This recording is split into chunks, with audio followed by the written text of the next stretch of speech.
به تشبیه بیان کرده و خیلی مفهوم و معنا داره. خیلی هم بحثش مفصل است. من فقط اشارتا عرض میکنم که این لباس بودن مرد برای زن و لباس بودن زن برای مرد مفهومش چه است؟ یه بخشش مربوط به همون آرامشی است که گفته شد. لباس مایه آرامش انسان است. برای جسم و روح انسان آرامش ایجاد میکنه. انسان در لباس احساس راحتی میکنه. زن و شوهر باید برای همدیگر آرامش باشند، آرام روح و روان همدیگر باشند. یعنی انسان باید این آرامش را در کنار همسر خود، در کنار شریک زندگی خود احساس بکنه و این مفهوم لباس بودن است.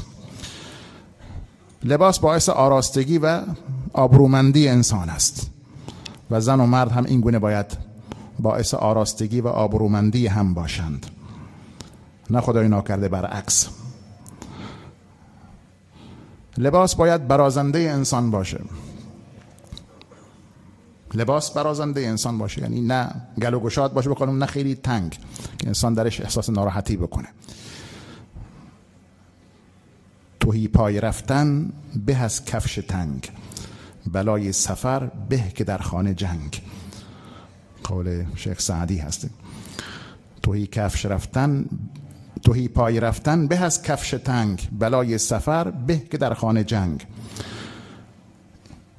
حالا زن و شوهر هم باید برازنده هم باشند، باید با همدیگر سنخیت داشته باشند، تفاهم داشته باشند، از لحاظ اخلاقی، از لحاظ فرهنگی، از لحاظ همه جوانب دنی.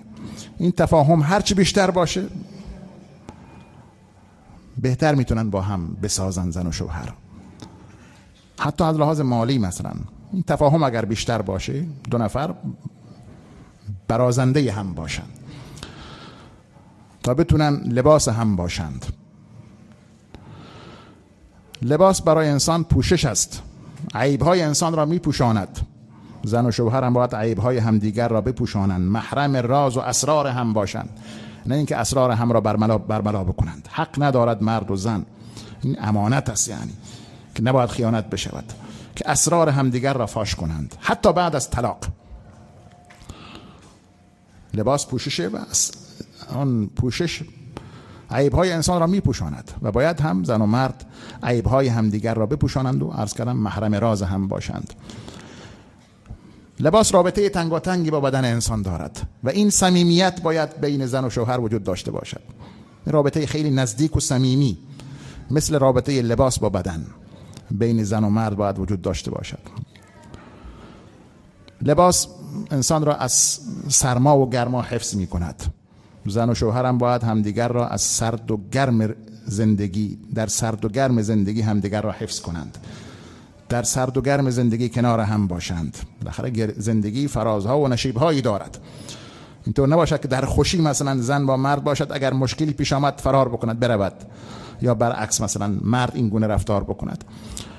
حتی اگر مثلا مرد بیمار شد زن کنار او باشد، زن بیمار شد مرد کنار او باشد، همه گونه که در خوشی کنار او هست در سختی هم کنار او باشد. لباس اگر کثیف شد انسان آن رو دور نمی اندازد، چون لباس چیزی یک بار مصرف نیست دیگه، می شوید و آن را دوباره می پوشد. زن و شوهر هم اگر در حق همدیگر اشتباه کردند نباید همدیگر را طرد کنند، همدیگر را کنار بگذارند. باید همدیگر را، خطاهای همدیگر را با آب بخشش و پودر گذشت خطاهای همدیگر را بشویند و دوباره همدیگر را در کنار هم باشند و همدیگر را بپذیرند، حتی اگر اشتباه در حق هم کرده باشند. این اشتباه قابل بخشش است، قابل گذشت است و انسان مؤمن باید این گونه باشد دیگه، تا گذشت بکند تا خدا هم از او گذشت بکند. لباس انسان را، عورت انسان را حفظ می کند. زن و شوهر هم باید عفت و پاکدامنی همدیگر را حفظ کنند و همدیگر را از فحشا و بی عفتی نگه بدارند. لباس باید خود انسان انتخاب بکند، باب سلیقه و باب دل خود انسان باشد. مدش و لباسش و رنگش، مدش و مدلش به اصطلاح و رنگش باید باب دل خود انسان باشد. خود انسان آن رو به سلیقه خودش انتخاب بکند. شریک زندگی هم نباید بر انسان تحمیل بشود. اگر تحمیلی باشد انسان خیلی زود، مثل لباسی که اگر کسی به انسان هدیه داد یا برای او خریدن به هر نحوی، بچه کوچک خب حق انتخاب ندارد، اما بچه بزرگ حق انتخاب دارد. اگر لباسی مثلا کسی براش خرید که خودش انتخاب نکرده است، خیلی راحت یه بار میپوشد، بعد اون رو دور میاندازد، به کسی دیگر میدهد. پس انسان خودش باید لباس خود را انتخاب بکند، شریک زندگی خود را انتخاب بکند. این حق انتخاب خدا به او داده است و نباید از هم دیگر بگیریم، از فرزندانمون هم نگیریم این حق انتخاب را. و اگر انسان لیاقت یک لباس مقدس را نداشته باشد، خلع لباسش میکنند. مرد و زن هم اگر لیاقت همدیگر را نداشته باشند، باید از هم جدا شوند. گاهی دیگه راهی باقی نمیماند مگر اینکه از هم جدا شوند و خلع بشود این لباس برای کسی که بی لیاقتی از خود نشان بدهد، چه مرد و چه زن.